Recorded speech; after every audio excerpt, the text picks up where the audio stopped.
ठीक है, तो क्या सिस्टम था लास्ट क्लास से जो है ना हम लोगों ने अपना नोड.जेएस को इंस्टॉल कर लिया था और नेक्स्ट नोड.जेएस की बेसिस पर आगे क्या काम किया था, हम लोगों ने अपनी नेक्स्ट.जेएस को स्टार्ट किया था। हमने लाइक उसकी एक तरह की ऐप क्रिएट की है, npx create next ऐप की एक कमांड ऐड करके, और उसके बाद हमने उसका पूरा स्ट्रक्चर देखा था कि उसमें क्या क्या चीजें, लाइक उसमें नोड मॉड्यूल्स थे हमारे पास, उसमें हमारे पास जो है ना एक पेजेस का फोल्डर था, एक पब्लिक का फोल्डर था, और हमने बात की थी कि पेजेस का फोल्डर हमारा मेन फोल्डर है जिसमें रहकर हमारी क्या लो कि राउटिंग होने वाली है। हमारी क्या है, एक पेज से दूसरे पेज के ऊपर अगर आपने जाना है, सारे हमारे पेजेस उसी फोल्डर के अंदर बनने वाले हैं। और सबसे इंपॉर्टेंट चीज ये है कि हमारी सिंगल पेज एप्लीकेशन इस बार होनी चाहिए। सही है, तो क्या सिस्टम है हमारा, इसमें हमारा मेन जो कॉन्सेप्ट होगा वो होगा सिंगल पेज एप्लीकेशन का ही, कि हमें क्या काम करना है, अपनी सिंगल पेज एप्लीकेशन बनानी, कि एक पेज से दूसरे पेज के ऊपर अगर हमारा यूजर जाता है फिर भी हमारा जो पेज है वो रिलोड ना हो रहा।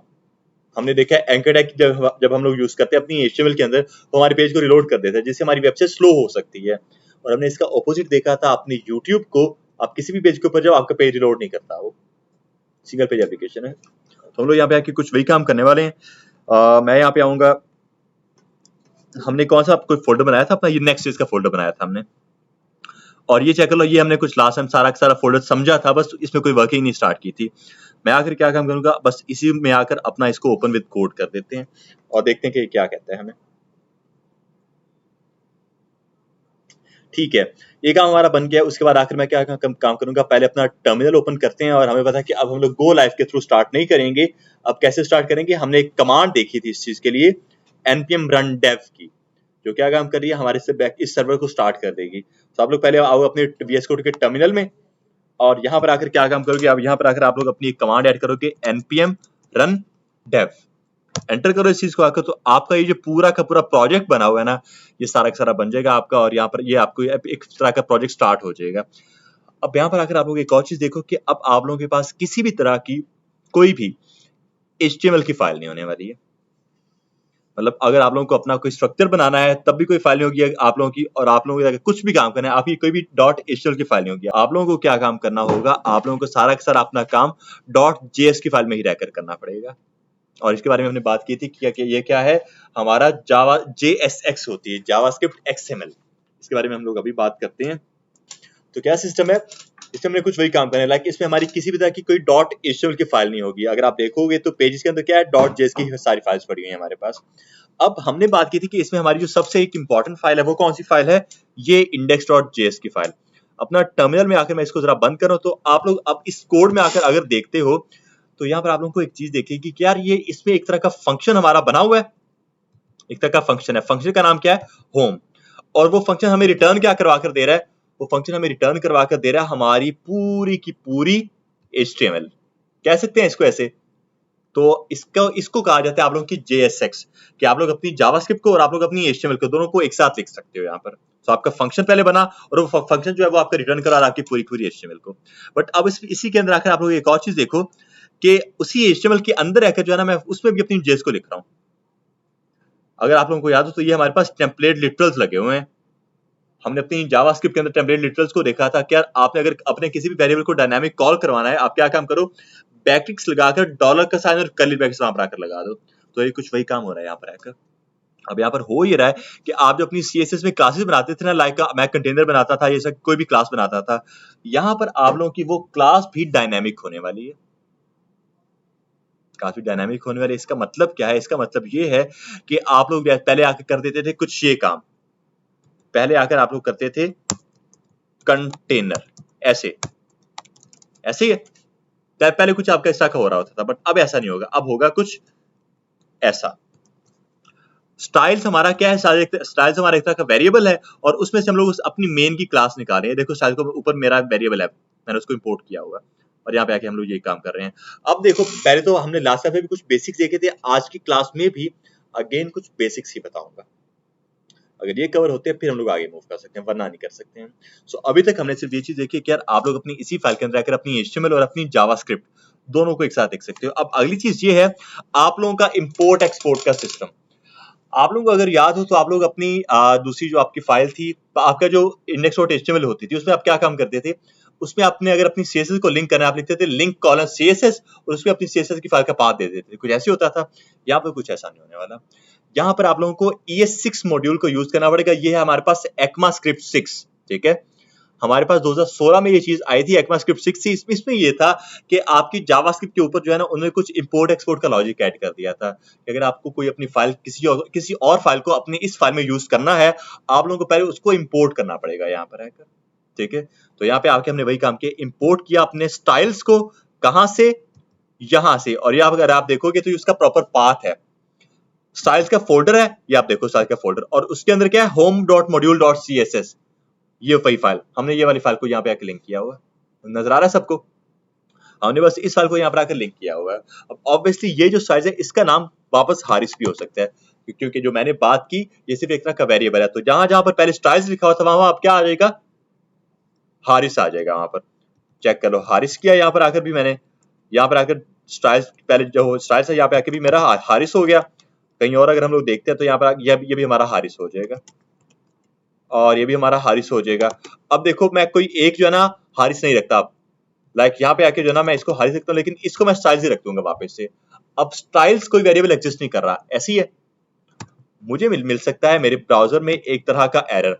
अब हमने बात की थी कि आप लोग अपने किस तरह से सर्वर को स्टार्ट करोगे। आप लोग क्या काम करते हो, localhost 3000 के ऊपर जाते हो, मैं लिखूंगा localhost 3000 और एंटर, और ये मेरा सर्वर चल बैकएंड का चल रहा है। और यहाँ पर अगर मैं आ जाता हूँ तो मुझे एक एरर मिल रहा है, आपको ये एरर दिखाना चाह रहा था। क्या एरर है? अब देखो ये एक बड़ी अच्छी चीज है, मुझे अच्छी चीज लगती है कि यार अगर आप लोग एरर को गौर से पढ़ते हो ना, आपको एरर समझ आ जाता है, फिर आपको रिजॉल्व कर सकते हो। अब क्या एरर आ रहा है, स्टाइल्स इज नॉट डिफाइंड, कि आपने स्टाइल्स को यूज किया हुआ है लेकिन आपने उसको डिफाइन तो किया नहीं होगा कहीं पर रहकर। तो हमने क्या काम किया, हमने हारिस को डिफाइन किया हुआ है, मतलब पहले जो स्टाइल्स हमने उसको हारिस बना दिया था। तो यहाँ पे आके मुझे क्या काम करना पड़ेगा, मुझे स्टाइल्स की जगह हारिस करना पड़ेगा। और देखो मुझे बता भी रहा कि किस लाइन में आपका एरर आ रहा है, कहाँ पे एरर आ रहा है, वो कह रहे हैं कि 21वीं लाइन में आपका ये एरर आ रहा है, नजर आ रहा है सबको? तो यहाँ पे आके ये मेरी 21वीं लाइन हो सकती है, और ये आई गेस मैंने 21वीं लाइन पर भी एक इस तरह का कुछ किया हो, ये देखो यहाँ पे भी एक एरर वही आ रहा है 21वीं लाइन। यहाँ पे हारिस करेंगे, अब सेव किया, अब वो मुझे अगला एरर भी शो करवाएगा। रिलोड किया उसने मेरे पेज को, अब एरर कहाँ पे आ रहा है, 33 लाइन में, वहां पे भी एक एरर है, देखो कि वहां पे क्या है, वहां पे वापस वही स्टाइल्स का लगा हुआ, यहाँ पे क्या हो जाएगा, हारिस। अब चल गया हमारा सब कुछ, समझ आ गई? तो आप लोगों को ये एरर रिजॉल्व करने पड़ेंगे, आप लोग एरर आ सकते हैं। बताने का ये मकसद है कि ये हम यहाँ पर हमारी जो क्लासेस है ना वो भी देखो डायनामिक लग के आ रही है हमारे पास। अब आप लोग मेरे इसी कोड को देखो, वापस जो है ना मैं यहाँ पर आकर चेंज करने वाला हूँ, मतलब जहां जहां हारिस था वहां मैं वापस अपना स्टाइल्स ही लिखूंगा। अब मैं वापस वैसे टाइम नहीं वेस्ट करूंगा, एक एक को चेंज करके हम लोग क्या काम करेंगे, कंट्रोल F करेंगे, और हम लोग बोलेंगे कि जहां जहां भी हारिस लिखा हुआ है ना वहां आप क्या काम करो, आप यहाँ पर आके क्लिक करो और उसको रिप्लेस कर दो स्टाइल के साथ। ऐसा कर सकते हैं। अगर मैंने आकर इस बटन के ऊपर क्लिक कर दिया लास्ट वाले के ऊपर, उसका मतलब है कि रिप्लेस ऑल, मतलब जहां जहां पर भी हारिस है वहां पे आप अपना ये स्टाइल कर दो, क्लिक करो, सारे चेंज हो गए। अब आप लोगों के कंट्रोल S करो, तो अब हमारे वो ठीक ठाक अब भी वर्किंग कर रहे हैं। तो शॉर्टकट है, अगर आप लोगों को सारे काफी सारे चेंजेस एक साथ करना, आप लोग ये चीज यूज कर सकते हो। ठीक है, अब देखो यहाँ पे आपको ये चीज बता रहा हूँ कि हमारी जो CSS वो भी डायनामिक आ रही है। अब CSS डायनामिक किस तरह से आ रही है, आप लोग क्या काम करो, एक अपना वेरिएबल पहले बना रहे हो, और उस वेरिएबल में आप लोग आकर क्या काम कर रहे हो, आप अपना स्टाइल की जो फाइल थी उसको इंपोर्ट कर रहे हो, उसका मींस पाथ ऐड कर रहे हो। अब आप लोग मुझे बताओ कि ये जो मेरी index.js की फाइल है वो पड़ी है इस पेजेस वाले फोल्डर में, ऐसी है, और मेरी जो CSS की फाइल है home.module.css वो कहाँ पे पड़ी है, स्टाइल वाले फोल्डर में। इसका पाथ क्या बनेगा, क्योंकि आपने देखा पहले वो @ लगा हुआ था उसके आगे, तो वो एग्जैक्ट उसी पाथ को टारगेट कर रहा होता है। बट हम लोग अगर इसका खुद पाथ लगाते हैं यहाँ पर आके, तो क्या पाथ बनेगा इसका, मतलब डॉट स्लैश करके मुझे क्या करना पड़ेगा, मैं वो पूछ रहा हूँ आप लोगों से। क्या है, एक डबल स्लैश आ जाएगा, वो खुद सजेस्ट कर रहा है, देख लो क्या है, स्टाइल्स के अंदर स्लैश करके home.module.css कुछ ही हमारा। तो कुछ हमने क्या काम किया, इस पूरी चीज को स्टोर करवा दिया है अपने इस वेरिएबल में, और फिर उस वेरिएबल की बेसिस पर हम लोग क्या काम करें, उसके अंदर इस फाइल के अंदर हमारे पास जितनी भी क्लासेस बनी हुई है ना, हम लोग उनको टारगेट कर रहे हैं। अब अगर आप लोग आखिर मेरी इस home.module.css के ऊपर आते हो ना, इस फाइल को मैं ओपन कर रहा हूँ home.module.css को, तो आप लोग देखोगे सेम उसी नाम से कुछ क्लासेस बनी हुई है जो हमने डायनामिकली वहां पर एक्सेस की। जैसे मेन की क्लास, मैंने यहाँ पे आके मेन को टारगेट किया होगा, ये कुछ यहाँ पर देखो styles.main, मतलब स्टाइल्स क्या है, मेरा एक तरह का ऑब्जेक्ट होगा और उसके अंदर मैंने मेन क्लास को टारगेट कर लिया हुआ है। उसके बाद style डिस्क्रिप्शन, वो क्या है, वो ये पड़ी है डिस्क्रिप्शन क्लास, मतलब हमारी CSS चेंज नहीं हो रही है, बट उसको जैसे एक्सेस करें वो हमारी चेंज हो रही है यहाँ पर आकर। उसके बाद क्या है, हमारे पास styles.code है, कोड हमारे पास पड़ा होगा नीचे कुछ, ये पड़ा हुआ डॉट कोड का, मतलब हमारे पास हर एक चीज यहाँ पे आके पड़ी हुई है। बट इसका फायदा क्या है? इसका फायदा ये है कि अब आप लोगों की जो सीएसएस है ना वो डायनामिक, सीएसएस की क्लासेस भी डायनामिक है, अब वो ओवरराइट नहीं हो सकती हैं आप लोगों की। आपने अगर देखा पहले तो आपकी सीएसएस ओवरराइट हो जाती थी, अब वो ओवरराइट नहीं हो सकती। और उसकी वजह क्या है, ओवरराइट क्यों नहीं होगी? आप लोग यहाँ पर आओ और आप लोग यहाँ पर आकर जो है ना इसको राइट क्लिक करो, इंस्पेक्ट करो। यहाँ पर आकर आप लोग यहाँ पर आकर अब क्या काम करोगे, देखोगे कि आप लोगों की क्लास बनी क्या है। home_main_name_classname_0ec1f4 हमने ये क्लास नहीं बनाई, ऐसी है ना। बट हमने क्या किया था, सिर्फ और सिर्फ मेन का इसको क्लास दी थी, उससे ये पूरी खुद डायनामिक जनरेट किया है। इसका मतलब ये है कि जितनी हम लोग इस तरह से डायनामिक क्लासेस बनाते हैं ना, वो खुद उसको खुद जनरेट भी साथ में ऐड कर देता है, ताकि हमारी क्लास किसी दूसरी क्लास के साथ मैच ना हो, ओवरराइट ना हो पाए। ये हमारी नेक्स्ट का फायदा है। यहाँ पर आकर हमारी क्लास को डायनामिक करेगा, ताकि हमारी क्लास किसी दूसरी क्लास के ऊपर ओवरराइट ना करते। अब हमने उसको क्या दिया था, हमने उसको दिया था सिर्फ मेन की क्लास, हमने यहाँ पे आके लिखा था सिर्फ मेन अपना, बट वो चीज उसने यहाँ पे आके कुछ इस तरह से चेंज करके दे दिया हुई है हमें। सो कुछ इस तरह से आप लोग अपनी सीएसएस को डायनामिक कर सकते हो। अगर मैं नीचे और आ जाता हूँ तो मेन के ऊपर अगर आप लोग आ जाओ तो ये चेक करो, होम डिस्क्रिप्शन, इसकी क्लास क्या थी, खाली डिस्क्रिप्शन। अब इसकी क्या बन चुकी है, home_description_410wk। वापस ही इन क्लासेस को याद नहीं रखना हम लोग, क्योंकि ये तो डायनामिक जनरेट हो रही है ना, वो रैंडम जनरेट कर रहा है हमारे लिए। हम देखो, हमारी मर्जी है, आप लोग इन क्लासेस का नाम कुछ भी रख दो। लाइक यहाँ पे आके अगर मैं करता, अब देखो ये एक इंपॉर्टेंट चीज है कि यहाँ पर आपकी जो मेन चीज मैटर करती है ना, वो आपकी मैटर करती है सीएसएस की क्लासेस। मतलब यहाँ पे आके अगर मैंने इसको कर दिया माय मेन सेक्शन, मेरी क्लास चेंज होगी, मेरी क्लास यहाँ पे आके चेंज होगी। अब मुझे क्या काम करना होगा, मुझे कुछ इसी क्लास को कंट्रोल सी करके यहाँ पे आके टारगेट करना पड़ेगा, यहाँ मेन की जगह मुझे उसको कुछ यहाँ पे ऐसे टारगेट करना पड़ेगा। मतलब यहाँ पे हमारी जो मेन फाइल होगी वो सीएसएस की फाइल होगी, क्लासेस, क्योंकि हम लोग क्लास वहां पर बनाएंगे, उसको डायनामिकली एक्सेस करेंगे अपनी .js की फाइल में रहकर। वरना पहले क्या होता था, पहले अपनी HTML के अंदर हम लोग अपनी क्लास बनाते थे, उसको सीएसएस में जाकर टारगेट करते थे, पहले ही हो रहा होता था। अब उल्टा है, सीएसएस में बनाओ और अपनी जेएस में जाकर उसको डायनामिकली एक्सेस कर लो। ये बात समझ आती है सबको? ओके हो गया। सो ये हमारा काम बन गया। सेव कर ब्राउजर में। अब एक चीज इशू क्या आ रहा है, वो कह रहा है मेन इज नॉट डिफाइंड। एक चीज और आपको बता दूं, ये जो मेन है ना, हाइफन बीच में आप ऐड नहीं करोगे, हाइफन आप ऐड नहीं कर सकते, क्योंकि ये इसका एक रूल है, जावास्क्रिप्ट का एक रूल होता है, आप अपने वेरिएबल्स में या किसी भी चीज में आप अपने हाइफन ऐड नहीं करते हो। अब हमारा वो ठीक ठाक काम कर रहा है यहाँ पर आकर, ठीक है। ऑब्वियसली हमारी प्रॉपर क्लास नहीं लगी, क्योंकि यहाँ पे आके जो है ना, हमने उसको बीच में हाइफन दिया हुआ है, मैच कर रहा हूं मैं प्रॉपर इन दोनों को। तो अब ये चल गया, सब कुछ ठीक ठाक डन हो गया, हमारी क्लासेस डायनामिक बन रही है। अब सीन कुछ ये होगा हमारा, तो ये चलो हमें होम मॉड्यूल और सीएसएस की समझ आ रही है कि कौन सी फाइल है, इसमें इसके थ्रू हम लोग अपनी सीएसएस को डायनामिकली एक्सेस कर सकते हैं। ओके, एक हमारे पास और फाइल है globals.css की। अब ये मेनली हमारे पास वो फाइल होने वाली है जिसमें कह लो कि आपको डायनामिकली, आप अपनी सीएसएस को डायनामिक नहीं बनाते हो, स्टैटिक की है आपकी सीएसएस। मतलब यहाँ पर आप लोग अपनी स्टैटिक सीएसएस यूज कर सकते हो, यहाँ पे आकर अपनी कोई क्लास दे दो और फिर आप वो क्लास जहां पर भी यूज कर सकते हो, बट उसका वापस लिमिटेशन क्या होगी, ओवरराइट हो सकती है आगे जाकर कभी भी, ये उसका मसला बन सकता है। अब सिस्टम कुछ ये है, आपकी जो ग्लोबल्स और सीएसएस जो फाइल है ना, इसका एक मेनली काम ये होता है कि आप इस फाइल को अपनी रूट फाइल में स्टोर करना, इंपोर्ट कर देते हो, ताकि आप इसकी सीएसएस को कहीं पर भी यूज कर सको। जैसे कि यहाँ पे मेरी जो ग्लोबल्स और सीएसएस है, इसको मैंने इंपोर्ट किया है अपने _app.js में, कुछ यहाँ पे आके देख लो क्या हुआ इंपोर्ट। हमने लास्ट क्लास में एक चीज देखी थी कि ये हमारी मेन फाइल _app.js वाली, जिसमें हमारा लाइक पूरा का पूरा कंपोनेंट एक तरह का रेंडर हो रहा है यहाँ पर आकर, ठीक है। तो यहाँ पे हमने अपनी उसी global.js को यहाँ पे CSS को यहाँ पे इंपोर्ट किया हुआ है। अब क्या इसका मतलब ये कि यार इसमें जो भी CSS मेरी पड़ी है ना global.css में, वो पूरे प्रोजेक्ट में कहीं पर भी इंप्लीमेंट हो सकती है। बट जो होम मॉड्यूल और सीएसएस के अंदर सीएसएस पड़ी हुई है, वो होगी सिर्फ मैं उसको डायनामिकली यहाँ पर इंपोर्ट करूंगा। मतलब पहले ऊपर वेरिएबल अपना बनाऊंगा इंपोर्ट स्टाइल्स का, और उसके बाद स्टाइल्स डॉट करके मैं उसकी क्लास को मैच करूंगा। ये दोनों में हमारा फर्क है। फर्क समझ आ गया सबको? ठीक है, हम दोनों को यूज करने वाले हैं यहाँ पर आकर। डन हो गया। तो अब हम लोग क्या काम करते हैं, अब इनके ऊपर वर्किंग स्टार्ट करते हैं। मैं ये जो पूरी मेरी होम मॉड्यूल और सीएसएस को आकर कंट्रोल ए करके खत्म, सारी सीएसएस मेरी खत्म होगी, मतलब जो मेरी डायनामिक सीएसएस आ रही है वो खत्म हो गई है।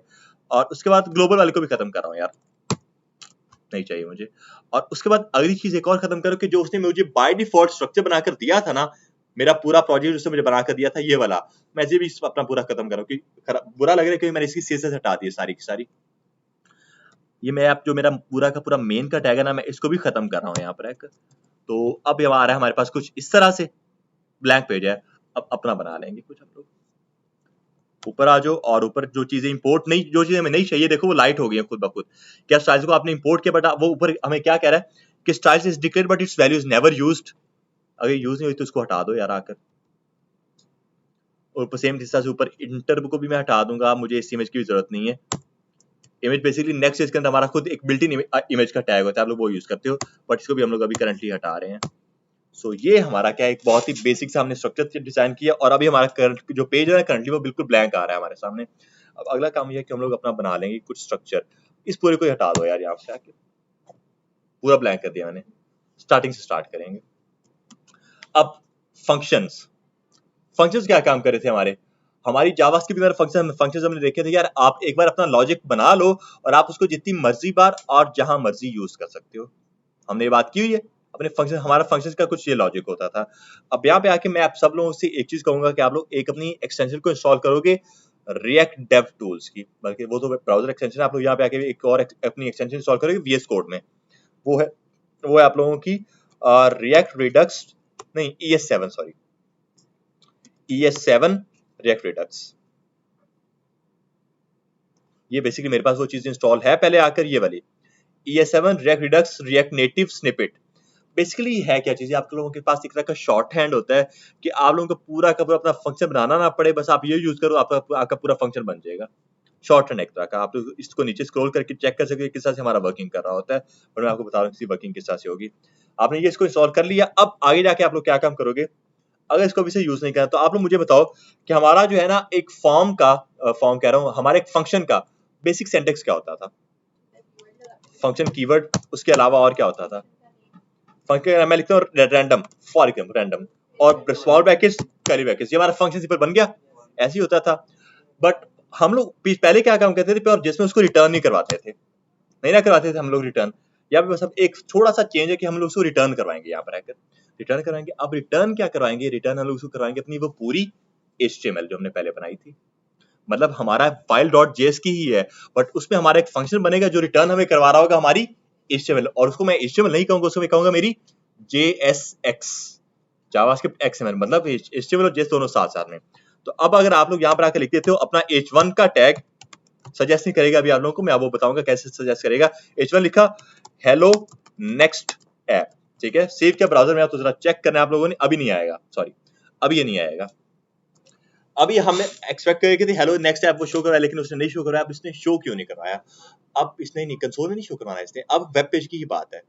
अब ये बारी हम लोग नेक्सस को यूज करें तो नेक्सस जेस जो है वो हमारी वो ब्राउजर में काम करती है। अब देखो सीन कुछ ये है कि इसे हमें रिटर्न जो है ना, हेलो नेक्स्ट ऐप इसलिए शो नहीं करवाया कि हमारा जो फंक्शन है ना वो हमेशा एक्सपोर्ट भी होना चाहिए। आप लोग मुझे एक सिंपल चीज बताओ, एक पूरा लॉजिक तो यही कुछ बनता है ना कि अगर हम लोग किसी भी चीज को इंपोर्ट कर रहे हैं अपने पास, तो वो चीज पहले वहां से एक्सपोर्ट होनी चाहिए, उसके बाद हम लोग उसको इंपोर्ट करते हैं, ठीक है। लाइक क्या होता है कि अगर मैं यहाँ से अगर मुझे चावल कहीं से इंपोर्ट करने हैं, तो ऑब्वियसली वो कंट्री जो है वो पहले चावलों को एक्सपोर्ट करेगी, तब मैं उसको उन चावलों को अपने पास इंपोर्ट कर सकता हूँ।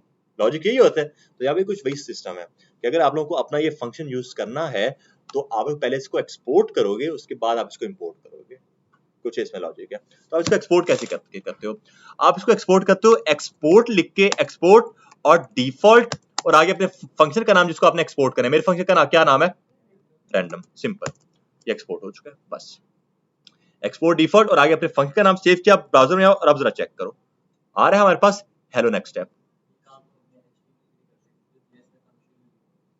अब एशियल के अंदर हम लोग पे और अपनी एशियल के अंदर क्या काम करते हैं, स्टैटिक अपनी वेबसाइट बना रहे होते हैं, स्टैटिक वेबसाइट होती है, ये डायनामिक वेबसाइट है, मतलब हमारा एक फंक्शन है और फंक्शन हमें क्या काम कर रहा है, रिटर्न करवा रहा है हमारी पूरी एशियल। अब देखो हमेशा मेरा कोड कुछ ऐसा नहीं रहने वाला, आगे जाकर क्या होगा, मेरा ये जो हेलो नेक्स्ट ऐप है ये मैं ऐसे स्टैटिक नहीं लिखूंगा, ये भी किसी डेटाबेस में फेच कर रहा हूँ आगे जाकर, एक मेरी डेटाबेस बनी हुई है, मैं उसमें से वो हेलो नेक्स्ट ऐप भी फेच कर रहा हूँ। तो मतलब बताने का मकसद ये है कि क्या होगा, हमारा कोई भी कंटेंट अब यहाँ पे रहकर स्टैटिक नहीं होने वाला है। जैसे मैंने आपको बताया कि हमारी हत्ता की क्लासेस जो है वो भी डायनामिक हो चुकी है, यहाँ पर रहकर जो हमारी सीएसएस की क्लासेस वो भी डायनामिक है, हमारा कंटेंट कैसे स्टैटिक होगा, ये तो बस आज की क्लास के लिए, मतलब अभी समझाने के लिए क्या काम कर रहा हूँ, उसको स्टैटिक रख रहा हूँ।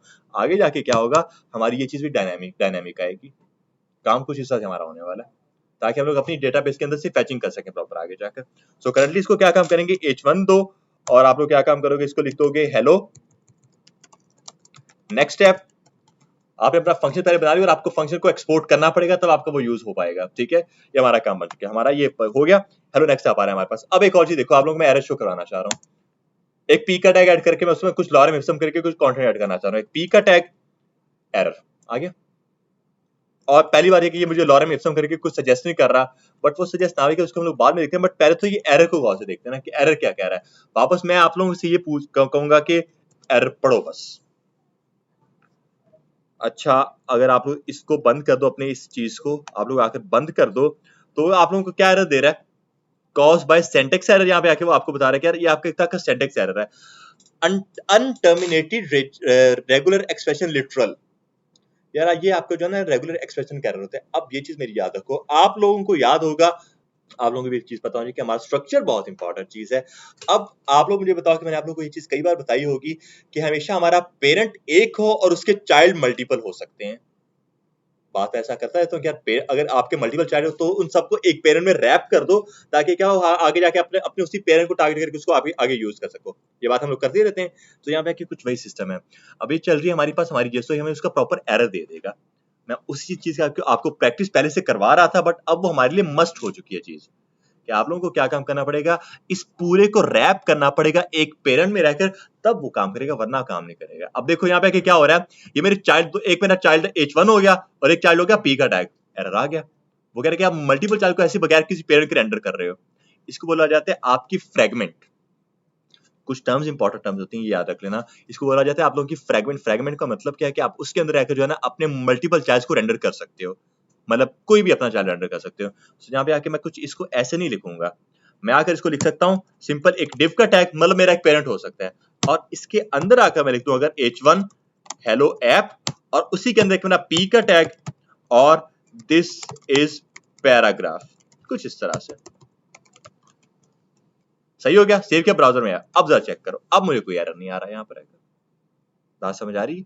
तो हो क्या रहा है, स्ट्रक्चर यहाँ पर बहुत इंपॉर्टेंट आ गया। अगर आपने मल्टीपल पेरेंट, मल्टीपल चाइल्ड अपने ऐसे रिटर्न करवा दिए बगैर किसी पेरेंट के, तो एरर है भाई साहब, आपको वहां पर एरर मिल जाएगा आपका। डन हो गया, ये कुछ सीन हो गया हमारे पास। अब आप लोगों की थोड़ा सा शॉर्ट हैंड। शॉर्ट हैंड कुछ ये कि यार मुझे सजेस्ट नहीं कर रहा, मेरा हेडिंग का टैग, पैराग्राफ कुछ भी वो मुझे सजेस्ट नहीं कर रहा। क्यों सजेस्ट नहीं कर रहा? क्योंकि हमारी जो फाइल की एक्सटेंशन है वो क्या है, जेएस की फाइल। मतलब अगर वो मुझे सजेशन देगा भी, वो करीब मुझे जेएस की देगा, बट मुझे नहीं चाहिए, मुझे एचटीएमएल और जेएस दोनों की चाहिए। तो ये है क्या चीज हमारे पास, ये हमारी ना जेएस है ना ये हमारी एचटीएमएल, ये क्या चल रही है, जेएस एक्स। तो आप लोग आकर क्या काम करोगे, अपनी फाइल का जो नाम है वो जेएस से हटाकर जेएस एक्स कर दोगे, सिंपल। अगर आपने इसको जेएसएक्स कर दिया, मतलब अब ये है कि आप लोगों को अपनी जेएस का भी मिलेगा सजेशन, और अपनी एचटीएमएल की भी पी कुछ ऐसे। और अगर आप लोग अपनी जेएस के सजेशन देखना चाह रहे हो तो देख लो, अगर मैं आकर फंक्शन बनाता हूं तो ये लो मेरा पूरा फंक्शन भी बन के आ चुका है। तो मुझे दोनों की सजेशन मिल रही है यहाँ पर आकर, क्योंकि अब मेरी जेएस एक्स बन चुकी है। पहले वो खाली जेएस की सजेशन मिल रही थी। सब कुछ करने वाले हैं हम लोग यहाँ पर आकर। मैं वही बात कर रहा हूँ कि हर एक चीज अब हमारी डायनामिक होगी। अब एक्सपोर्ट डिफॉल्ट क्यों, मैं इस पर अभी आपको बताता हूँ। अब सीन कुछ ये होता है, हमारा जो ब्राउजर है ना यहाँ पर आकर, जो भी आपका ब्राउजर है वो क्या काम, उसको हम लोग ये चीज उसको वहां पर इंपोर्ट कर रहे होते हैं। हमारा जो ब्राउजर अगर उसने अपने पास कोई चीज रेंडर करनी है तो वो उसको पहले इंपोर्ट कर रहा होता है। अब वो उसको इंपोर्ट कैसे कर सकता है अगर हमने इस चीज को यहाँ से एक्सपोर्ट ही नहीं किया हुआ। मैंने जैसे आपको एग्जांपल दी, अगर मुझे चावल कहीं से आ रहे हैं तो वो अगर पहले उसको एक्सपोर्ट करेंगे तभी मैं उनको अपने पास इंपोर्ट कर सकता हूँ, वरना नहीं कर सकता ना। तो यहाँ पे कुछ वही लॉजिक है, मेरा ब्राउजर इस मेरे फंक्शन को इंपोर्ट तो तभी करेगा जब वो एक्सपोर्ट हो रहा होगा। अगर एक्सपोर्ट ही नहीं हो रहा तो वो इंपोर्ट क्या करेगा उस चीज को। बात समझ आ रही? अब एक्सपोर्ट का तो चलो समझ आ कि एक्सपोर्ट की होगी, डिफॉल्ट अब मैं बता रहा हूँ आप लोग। डिफॉल्ट एक अच्छा क्वेश्चन है यार अहमद के, यार डिफॉल्ट हम लोग क्यों यूज कर रहे हैं? डिफॉल्ट के बगैर भी हमारा जो फंक्शन है वो एक्सपोर्ट हो जाएगा, कोई मसला नहीं आएगा हमें, बट हम लोग डिफॉल्ट यहाँ पे आके यूज क्यों कर रहे हैं? हम लोग यहाँ पर आकर अपने डिफॉल्ट को यूज इसलिए कर रहे हैं कि बाय एनी चांस आगे जाकर जो है ना मुझे मेरा ये वाला रैंडम का फंक्शन अपने किसी और फाइल में इंपोर्ट करना पड़ जाए, ब्राउजर में किसी और फाइल में, तो मैं इसको फिर किसी भी नाम से इंपोर्ट कर सकता हूँ। डिफॉल्ट का मकसद क्या है, आप उसको किसी भी नाम से इंपोर्ट कर सकते हो। इसको मैं करके दिखाता हूँ आप लोगों को। एक चीज, एक तरीका ये, आप एक काम करोगे, इसके साथ अगर खाली लिख दो एक्सपोर्ट और एक्सपोर्ट डिफॉल्ट। अब देखो ये खाली एक्सपोर्ट है, एक्सपोर्ट डिफॉल्ट नहीं है, वरना आप लोग इसको ऐसे भी कर सकते हो, एक्सपोर्ट डिफॉल्ट फंक्शन। तो हम लोग अभी क्या काम करें, करंटली इसको खाली करें, एक्सपोर्ट खाली, डिफॉल्ट नहीं है। डन हो गया यहाँ तक रहकर। अब आप लोग आकर अपनी एक और फाइल बना दो, न्यू फाइल .jsxy.jsx, और मैं आकर क्या काम करता हूँ, अपना एक और फंक्शन बना रहा हूँ और another फंक्शन इसका नाम रखते हैं, another फंक्शन। पैरामीटर कुछ भी नहीं लिखिए, ये रिटर्न करवाएगा हमारी पूरी HTML। अब यहाँ पर अगर आप लोगों का क्या सिस्टम है, अगर आप लोग को कि यार वो जो वहां पर हमने चीज लिखी हुई थी ना, आप उसको यहाँ पर आके कॉल करवाना चाह रहे हो, पहले तो मैं इसको एक पेरेंट दे देता हूँ कि हमें पता है एक पेरेंट सिर्फ रिटर्न होना चाहिए। यहाँ पर आकर हमें ये चीज पता चल गई ना कि सिर्फ एक पेरेंट रिटर्न होगा हमारा। मैं आकर लिखूंगा मेरा इसमें आकर h1, और वो क्या होगा मेरा न्यू फाइल। लेकिन इसके बाद जो मैं चीज रेंडर करना चाह रहा हूँ, वो करना चाह रहा हूँ वो दूसरी फाइल की चीज को, तो मैं क्या काम करूंगा, वो चीज वहां से एक्सपोर्ट हो रही है एक्सपोर्ट फंक्शन के तौर पर, यहाँ पे आके मैं इसको इंपोर्ट करता हूँ। तो मैं उसको इंपोर्ट कर कैसे करूंगा, मैं लिखूंगा इंपोर्ट करवाओ, और मैं उसका नाम क्या है, किस नाम से वो एक्सपोर्ट हो रही है, रैंडम नाम से वो एक्सपोर्ट हो रही है। मैं कहूंगा इंपोर्ट करवाओ मेरे रैंडम को फ्रॉम कहां से, इसका मुझे पाथ देना अपनी स्ट्रिंग के अंदर, उसका पाथ क्या है, डॉट स्लैश करके इंडेक्स, यहीं से वो आ रही है हमारे पास, उसका पाथ यही बना ना कि ये देखो ये मेरा वेरिएबल है, और ये वेरिएबल आ कहां से रहा है, यहां से, ऐसे ही है। अब आप लोग आकर क्या काम करो, इस अपने रैंडम वेरिएबल को एज एन टैग कॉल करवाते हो। अब देखो यहाँ पर आप लोग का क्या सिस्टम है, ये हमारी जो फंक्शन है ना, यहाँ पे आप इनको एज एन फंक्शन कॉल नहीं करवाओगे, मतलब आप क्या काम करते हैं, आप लिखते थे रैंडम कुछ ऐसे, और आप ये कर देते पहले अपने फंक्शन को कॉल करवाने के लिए, ऐसे ही है। बट अब आप ये नहीं करोगे, क्योंकि इस बार ये आपके काम करने एज एन कंपोनेंट, तो आप इसको कॉल करोगे एज एन अपना टैग। तो आप लोग लिखोगे रैंडम कुछ ऐसे, सेल्फ क्लोजिंग टैग आप लोग इसको लिख सकते हो कुछ ऐसे, इस तरह से।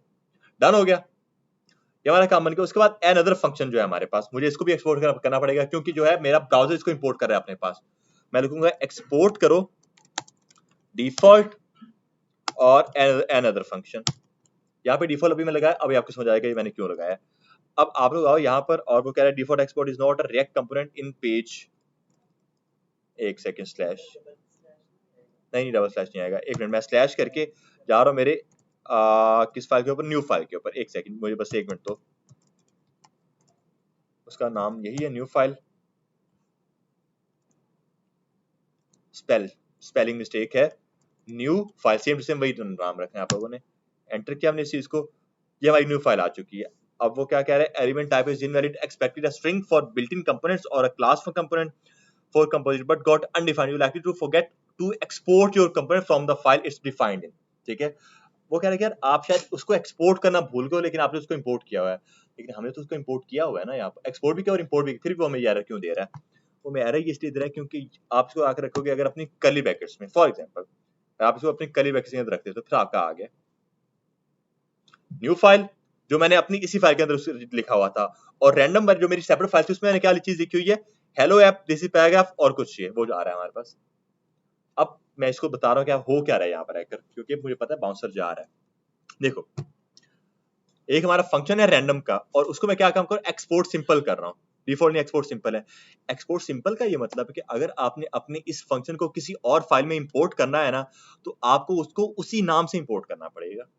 मतलब ये किस नाम से एक्सपोर्ट हो रहा है, रैंडम, तो मुझे इसको रैंडम नाम से ही इंपोर्ट करना पड़ेगा। मैं मतलब इसका नाम हारिस नहीं रख सकता हूँ। लेकिन अगर मैं एक्सपोर्ट डिफॉल्ट कर देता हूँ, उसका मतलब ये कि मैं फिर इसको किसी भी नाम से इंपोर्ट कर सकता हूँ अपने पास किसी दूसरी फाइल में। मतलब ये अभी सिंपल एक्सपोर्ट है, तो अगर मैं न्यू फाइल में आकर इसको कर दूं हारिस, सही है, मैंने उसको एज एन हारिस इंपोर्ट करके हारिस को मैंने आकर कॉल करवा दिया। कर सकते हैं ऐसे, सेव करो ब्राउजर में, आपको एरर आ जाएगा। क्या एरर है, you likely to forget to export your component, कि आपने उसको एक्सपोर्ट शायद नहीं किया हो, बट हमने किया हुआ है। मसला क्या आ रहा है कि वो जो एक्सपोर्ट हो रहा है वो हो रहा है रैंडम नाम से एक्सपोर्ट, मैंने उसको इंपोर्ट किया हारिस नाम से। मुझे क्या काम करना पड़ेगा, मुझे इसको रैंडम ही लिखना पड़ेगा, कुछ इस तरह से रैंडम। तो अब इसको ये करूंगा, अब वो मुझे शो करवा देगा यहाँ पर आकर। तो सिंपल एक्सपोर्ट का मतलब है कि आपको उसी नाम से उसको इंपोर्ट करना पड़ता है। बट अब बारी आती है एक्सपोर्ट डिफॉल्ट की। अगर मैं एक्सपोर्ट के साथ अपना डिफॉल्ट भी ऐड कर देता हूँ, सही है, अब आकर आप लोग इस चीज को देख लो। अब मैं अपनी ब्रैकेट भी हटा सकता हूँ यहाँ पर आकर, और अब मैं इसका नाम हारिस रख सकता हूँ, अली रख सकता हूँ, जो मेरी मर्जी होगी, और उसी को मैं यहाँ पे आके कॉल भी करवा दूंगा। सेव करो ब्राउजर में, तो ये कोई एरर नहीं आया इस बार मुझे। अब समझ आइए सिंपल एक्सपोर्ट, एक्सपोर्ट डिफॉल्ट की। क्लियर हो गया। सिंपल एक्सपोर्ट क्या काम करना हमारा, सिंपल कि आपको उसको उसी नाम से इंपोर्ट करना होता है और कर्ली ब्रैकेट्स में इंपोर्ट करना पड़ता है उस चीज को। और एक्सपोर्ट डिफॉल्ट का ये मतलब है कि यार आप उसको किसी भी नाम से फिर आगे इंपोर्ट कर सकते हो, मतलब वो आपका एज एन का वेरिएबल बन जाता है। बस डन हो गया यहाँ तक आकर। सो कुछ ये हमारे पास हमारी चीज हो गई है। सो आप लोग एक्सपोर्ट डिफॉल्ट को या तो नीचे रख लो या फिर आप लोग उसको ऊपर रख लो, वो आपकी मर्जी है, आपकी प्रेफरेंस के ऊपर है। मेरी आदत है कि मैं इसको जो है ना मेनली नीचे रख रहा होता हूँ यहाँ पर। तो ये एक्सपोर्ट डिफॉल्ट हो रहा है, मतलब मैं इसको यहाँ पे आके किसी भी ऐप से इंपोर्ट कर सकता हूँ, बट मैं इसको रैंडम ही रखूंगा फिलहाल के लिए। और यहाँ पर आकर हम लोग क्या काम करते हैं, उस रैंडम को आकर कॉल करवा दिया, हमारी ये जो चीज है वो पूरी हमारी यहाँ पर आकर वर्किंग कर रही है। अब आप लोगों से मैं क्या चीज बात कर रहा था पहले कि यार यहाँ पर आकर हमारे जो कोई भी कंटेंट है ना वो स्टैटिक नहीं पड़ा होगा, मतलब अगर ये न्यू फाइल लिखा हुआ है ना तो ये न्यू फाइल भी डायनामिक होगा हमारा। तो डायनामिक हम लोग वैल्यूज कैसे लेकर आते हैं, हम लोग अगर अपने वेरिएबल में कोई वैल्यू स्टोर करवाते हैं तो क्या वो डायनामिक बन जाती है? नहीं, बात सुनिए मेरी। डायनामिक वैल्यू का मतलब क्या होता है? डायनामिक वैल्यू का मतलब ये होता है कि आप लोग कभी भी उस चीज को चेंज कर सकते हो आगे जाकर, मतलब आपको अपने कोड में आके चेंज करने की जरूरत नहीं है, आपका यूजर उसको चेंज कर सकता है। फॉर एग्जांपल आप लोगों के पास अगर आप .html की अपनी फाइल बनाते हो .html की, तो आप उसमें आकर क्या काम करते हो, आप अपना कंटेंट लिखते हो हे दिस इज पैराग्राफ, एक एग्जांपल दो, हे दिस इज पैराग्राफ। अब आपका वो यूजर जो है वो उसको अगर वो एक बटन के ऊपर क्लिक कर देते हैं और आप ये चाह रहे हो कि अब आपका वो जो हे दिस इज पैराग्राफ लिखा हुआ था आप वो अब कन्वर्ट हो जाए हे दिस इज बटन में, कुछ ऐसा का लॉजिक है। समझाऊंगा कुछ इस तरह से। एक फाइल है मेरी index.html के नाम से, ये समझाने के लिए एक फाइल बना रहा हूँ index.html की, इसका कोई यहाँ पे काम नहीं है, कुछ ये है, और अपना वही इनिशियल कोड लेकर आ रहा हूँ। एक है मेरे पास p का टैग जिसमें लिख रहा हूँ मैं दिस इज पैराग्राफ, ठीक है, और यहीं पे आके जो है ना मैं अपनी स्क्रिप्ट को ऐड कर रहा हूँ, स्क्रिप्ट का टैग, और इसमें हम लोग अपनी जेस को लिखने वाले हैं। इसमें क्या है, हम लोग अपनी जेस को लिखने वाले हैं। अब आप लोग मुझे बताओ कि ये एक बटन बना हुआ है, बटन और क्लिक, मैं चाहता हूं कि मेरा यूजर जैसे इसके ऊपर क्लिक करता है तो ये जो दिस इज पैराग्राफ लिखा हुआ है ये कन्वर्ट हो जाए दिस इज बटन में, पॉसिबिलिटी है। तो उसके लिए मुझे क्या काम करना पड़ेगा मेरी जेएस में? एक तो आप लोग देखोगे, अगर आप लोग को याद है तो हमने अपने एक इवेंट फाइल होगा हमारा ऑन क्लिक का जो हमारे बटन के ऊपर लग रहा होगा, ऐसे ही है। और उसके अलावा आप लोगों को अगर याद हो तो हमने की थी डॉ मैनिपुलेशन, उसमें हमारा मेन मुद्दा क्या होता था कि एक वेरिएबल में हम लोग अपने क्वेरी सेलेक्टर को स्टोर करवा रहे होते थे, अगर याद है तो। मतलब कि हम लोग क्या काम करते थे, हम लोग करते थे लेट करके, let para is equal to document dot query selector, कुछ इस तरह का सिस्टम, और यहाँ पे हम लोग उसका अपना सिलेक्टर देते हैं, मतलब यहाँ पे आके मैंने पी कर दिया, तो मेरा ये जो पैराग्राफ है ये इस वेरिएबल में आकर स्टोर हो चुका है। अब मैं इस पैरा के ऊपर कोई भी आगे जाके प्रॉपर्टी इंप्लीमेंट कर सकता हूँ, उसको चेंज भी कर सकता हूँ, बात है ना, हम लोग उसको चेंज भी कर सकते हैं। तो अगर आकर मैं कर दूं मेरा para dot inner HTML is equal to hey this is button, so पहले क्या लिखा हुआ था hey this is paragraph, but अब क्या है हे दिस इज बटन। तो अगर मैं आके इसको लाइव करता तो क्या मिलेगा मुझे, लाइव की गो लाइव के ऊपर क्लिक कर रहा हूं मैं अभी, इस मेरा सर्वर स्टार्ट हो रहा है, हे दिस इज बटन आ रहा है हमारे पास यहाँ पर आकर। बाय डिफॉल्ट हमने क्या लिखा हुआ था हे दिस इज पैराग्राफ, और इसको थोड़ा सा अगर मैं और सिंपलीफाई करूं आप लोगों के लिए तो एक फंक्शन में इस चीज को रखते हैं, फंक्शन कुछ इस तरह से, और ये है चेंज टेक्स्ट का मेरा फंक्शन, और इस चेंज टेक्स्ट के फंक्शन को मैं आकर अपने बटन के ऊपर कॉल करवाऊंगा ऑन क्लिक के ऊपर, चेंज टेक्स्ट को आप कॉल करवाओ कुछ इस तरह से। तो अब आप देखो बाय डिफॉल्ट लिखा है दिस इज पैराग्राफ, बट आखिर में जैसे करूंगा इसके ऊपर click hey this is button, ये लॉजिक समझ आता है, प्योर जेस का लॉजिक। अब यहाँ पे आके देखो काम कुछ वही हो रहा है, हमने क्या काम किया है, अपनी पहले इस पूरी वैल्यू को पहले स्टोर किसमें करवाया, एक वेरिएबल में आकर, ऐसे ही है, और फिर उस वेरिएबल को मैंने चेंज किया आगे जाकर। ओके, यहां तक रहकर ये होता है आपका डायनामिक वैल्यू। आपकी डायनामिक वैल्यू कुछ होती है कि आप उसको कभी भी आगे जाकर चेंज कर सकते हो। ओके, यहां तक रहकर, यहां तक सबको क्लियर है? अब इसको बंद कर दो, चाहे इसको बंद ना करो, इसको मैं ऐसे ही रख रहा हूं, और अब आप लोग वापस आओ यहाँ पर कुछ। अब यहाँ पर भी आकर क्या होगा, यहाँ पर आप लोगों को पूरी डॉम मैनिपुलेशन करने की जरूरत नहीं है, बस तो आप लोग यहाँ पर आकर क्या काम कर सकते हो, जो आपका ये स्टैटिक एक्स पड़ा न्यू फाइल का, आप इसको यहीं पर रहकर एक रिटर्न से पहले अपना एक वेरिएबल बनाओ, लेट माई टेक्स्ट या कुछ भी, my text is equal to string के अंदर न्यू फाइल, कुछ इस तरह से। और यहां पर आकर आप लोग क्या काम करोगे, इसको न्यू फाइल को कॉल नहीं ऐसे नहीं करवाओगे, आप करली ब्रैकेट्स लगाकर माई टेक्स्ट को अगर कॉल करवा दोगे तो आप उसी अपनी वेरिएबल को कॉल करवा रहे हो यहाँ पर रहकर। ये बात समझ आती है? ठीक है, आप बस उस वेरिएबल को कॉल करा, तो अब अगर आप देखो तो अब भी काम कुछ वही होगा आप लोगों का, वही कुछ मिल रही है। तो अब बट फर्क क्या है, अब आप लोग यहाँ पे आके अगर कुछ भी चीज चेंजिंग करते हो, new file in RJSX file, ठीक है, तो अब वही चीज आप आपकी इंप्लीमेंट हो रही है कि जहां पर आपको वेरिएबल कॉल हो रहा होगा। वही वेरिएबल्स वाला सिस्टम है कि आपके वेरिएबल में जो भी वैल्यू होगी आप उस वेरिएबल को जहां कॉल कराओगे वो आपका वहां पर काम कर रहा है। सो अब आप लोग कह सकते हो कि यार मैंने अपने इस स्टैटिक टेक्स्ट को भी, ये जो मेरा टेक्स्ट आ रहा है यहाँ पर, ये भी डायनामिक आ रहा है, ये स्टैटिक नहीं है इस बार आकर। कह सकते हैं इस चीज को ऐसे, कुछ ये हमारा काम होगा पूरी JSX में, पूरी नेक्स्ट JS में, कि कोई भी हमारी चीज स्टैटिक नहीं पड़ी होगी यहाँ पर आकर, हर एक चीज डायनामिकली आ रही होगी। कहां से? हमारी JS से या हमारी बैकएंड की API से हम लोग उसको शो करवाएंगे। अब समझ आती है क्या काम हो रहा है। नहीं लगानी, कहाँ लगाई हुई है, उल्टा हो गया। आप लोग आप उल्टा समझ गए उस चीज को। डिफॉल्ट जो था आपका इंपोर्ट एक्सपोर्ट वाला, वो आप उस लॉजिक को रखो सिर्फ वहीं पर रहकर, उसका आपके इसके अंदर कोई लॉजिक नहीं है, वो सिर्फ आपका इंपोर्ट एक्सपोर्ट में, मतलब आपका अगर एक कंपोनेंट है, मतलब एक फंक्शन है आपका, और वो क्या है, वो एक्सपोर्ट डिफॉल्ट हो रहा है आपका सिंपल, तो आपने उसको जहां पर इंपोर्ट करना है ना, जहां पर आपने उसको लाइक इंपोर्ट करना है, वहां पर आप उसको कर्ली ब्रैकेट्स लगाने की जरूरत नहीं है। बट ये जो अंदर आकर मैंने कर्ली ब्रैकेट्स लगाई, ये मेरी सेपरेट चीज है, इनका उसके साथ कोई लिखने, पहले तो ये चीज ध्यान में रखो, वो सेपरेट चीज है, उसको उसका लॉजिक सिर्फ उतना ही था। अब ये जो मैंने चीज लगाई, ये मैंने आपको नहीं बताया, मैं अब आपको बता रहा हूँ कि आप लोगों को अगर अपने किसी भी वेरिएबल को या किसी भी चीज को डायनामिकली कॉल करवाना हो अपनी इस HTML के अंदर रहकर, आप कर्ली ब्रैकेट्स लगा दोगे उसमें रहकर। लेट सपोज मैं यहाँ पे आ कहता हूँ, मैं कहता हूँ let num is equal to 15, मेरा एक वेरिएबल बन गया 15 का। अगर मैं आकर यहाँ पर एक और h1 ऐड करूं और मैं लिखूं यहाँ पे आके सिंपल 15, आप देखो कि सिंपल 15 मुझे मिल रहा है, बट ये तो मेरी स्टैटिक वैल्यू होगी ना 15। फिर मैं इसको डायनामिक कैसे करूंगा? मैं इसको डायनामिक करूंगा, कर्ली ब्रैकेट्स के अंदर आकर मैं लिखूंगा मेरा नम वेरिएबल, मतलब मैं उसको कॉल करवा दूंगा 15, अब मेरा डायनामिक आ रहा है, मतलब अब जब इसके ऊपर कोई भी चेंजिंग करेगा तो मेरा 15 चेंज होगा, पहले स्टैटिक था, पहले वो चेंजिंग नहीं हो सकती थी। कुछ ही होता है इस पर रहकर। तो अगर आप लोगों को अपनी किसी भी तरह की कोई जेस लिखनी हो अपने इस रिटर्न के अंदर रहकर, मतलब अपनी एचटीएमएल के साथ अपनी जेस को लिखना हो, आप वहां पर अपनी कर्ली ब्रैकेट्स लगाओगे, वरना रिटर्न से पहले आप लोग अपनी किसी भी तरह की जेस को लिख सकते हो। कुछ इसके रूल्स है हमारे पास। पहला रूल इसका क्या होगा, मैं आपको रूल इसका दिखा देता हूं। Always use curly braces when call any variable in return function। ठीक है, ये आपका रिटर्न फंक्शन है अंदर वाला, ऐसे ही है ना। तो हम एक इसका रूल है कि आपने हमेशा जो है ना कर्ली ब्रैकेट्स को यूज करना है जब कभी आप अपने किसी भी वेरिएबल को डायनामिकली कॉल करवा रहे हो, वेरिएबल को, फंक्शन को, कहीं किसी को भी कॉल करवा रहे हो इसके रिटर्न के अंदर, तो फिर आपको कर्ली ब्रैकेट्स लगानी पड़ेंगी अपनी। ओके हो गया। उसके बाद अगला एक इसका रूल मैं आपको बता दूं, we have to add curly braces and we have to add curly braces if our component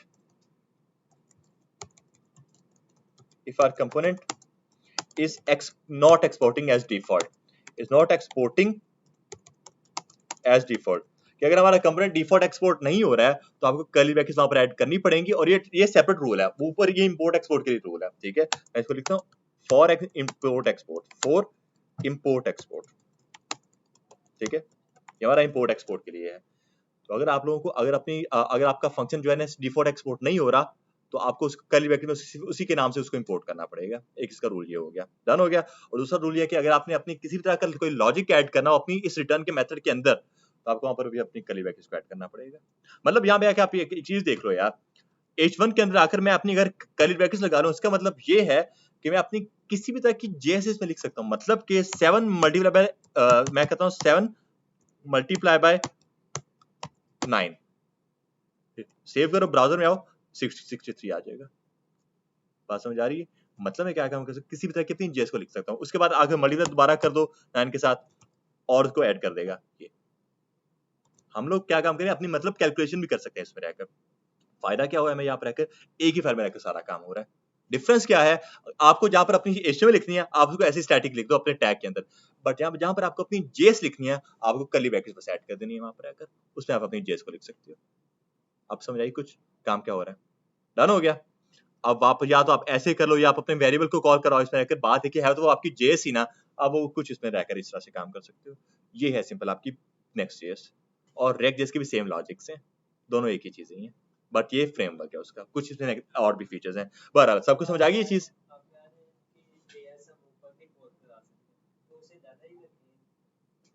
उससे देखो अलहदा उसको रखने का नुकसान क्या है हमारा, अगर हम इसको अलहदा रख दिया तो हमें DOM मैनिपुलेशन करनी पड़ेगी। मतलब क्या होगा कि हमें जो है ना अपनी पहले एशियल के एलिमेंट्स को टारगेट करना पड़ेगा, उसके बाद उनमें चेंजिंग करनी पड़ेगी। जैसे कि यार इधर आओ, टारगेट नहीं करे, ये देखो ये पैराग्राफ आ गया हमारे पास एक तरह का, ठीक है, और अगर मैंने इसको चेंज करा तो मैंने क्या काम किया, मैंने ये मेरी एक सेपरेट फाइल होगी JS की, ये वाला पेज जो लॉजिक है वो सेपरेट फाइल में पड़ा हुआ है, ऐसे क्योंकि JS की फाइल है। वहां पे आके हमने क्या काम किया, इस अपने डॉक्यूमेंट डॉट क्वेरी सेलेक्टर को यूज करके उसको एक्सेस कर लिया, उसके बाद आकर हमने उसको चेंज किया इन एशियल करके। अब यहाँ पर आप लोगों का क्या सिस्टम है, अगर आप एक ही फाइल में रह रहे हो तो आपके पास जो चीज बनी हुई बस आप उसको कॉल करवा रहे हो, यहाँ पर कोई उसको एक्सेस वगैरह नहीं कर रहे हो, आप बस उसको कॉल करवा रहे हो, मतलब कोई यहाँ पे आके आपकी DOM मैनिपुलेशन नहीं हो रही है कि पहले आपने अपने उस एलिमेंट को टारगेट किया उसके बाद आपने उसको चेंज कर लिया, बस आपका वेरिएबल एक बना हुआ है, आप उसको यहाँ पे कॉल करवा दो बस।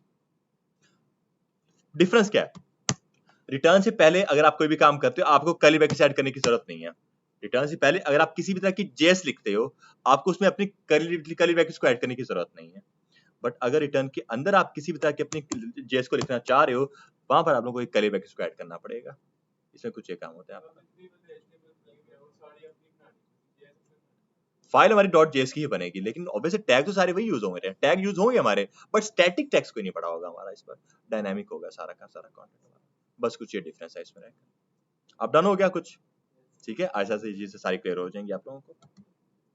तो बहरहाल ये कुछ सिस्टम है हमारे पास यहाँ पे। अब देखो कि मैंने आप लोगों को फंक्शंस के ऊपर इसलिए मैंने 5 से 6 क्लासेस अपनी JS में फंक्शन के ऊपर रखी थी, उसकी वजह क्या थी कि फंक्शंस एक बहुत इंपॉर्टेंट टॉपिक है। फंक्शन अब यहाँ पर देखो हमारे वही फंक्शन बन रहे हैं, है वही हमारा फंक्शन, बट वो रिटर्न हमें कुछ और ही करवा रहा है, रिटर्न हमें वो हमारी JS को करवा रहा है, HTML को सॉरी करवा रहा है। अब होता है इसमें कुछ ये कि आपका एरो फंक्शन भी आ सकता है और इस तरह के डिफरेंट फंक्शंस आ सके, बट वो हम लोग बहुत आगे देखेंगे, अभी नहीं देखेंगे। अभी करंटली आप लोगों का क्या काम है, आप लोग अपनी चीजों को डायनामिक लेकर आओगे बस इसमें रहकर, यहाँ तक डन है। तो अब हम लोग क्या काम करते हैं, एक काम करेंगे हम लोग रहकर, मैं अपनी एक बहुत ही बेसिक सी टेम्पलेट बनाना चाह रहा हूँ यहाँ पर रहकर, जिससे आपको पता हो कि डायनामिक टेक्स्ट का मतलब क्या है। अपनी सारी फाइल्स को मैं डिलीट कर दूंगा यार, यहाँ पर आकर सारी फाइल्स को डिलीट करेंगे, मतलब खाली इस फाइल को जो मुझे नहीं चाहिए, और इस न्यू फाइल को भी डिलीट कर दूंगा मैं यहाँ पर आकर, और ये जो हमारी एक इंडेक्स पड़ी है ना इसके अंदर से मैं ये कंटेंट अपना हटा दूंगा, बस डन हो गया।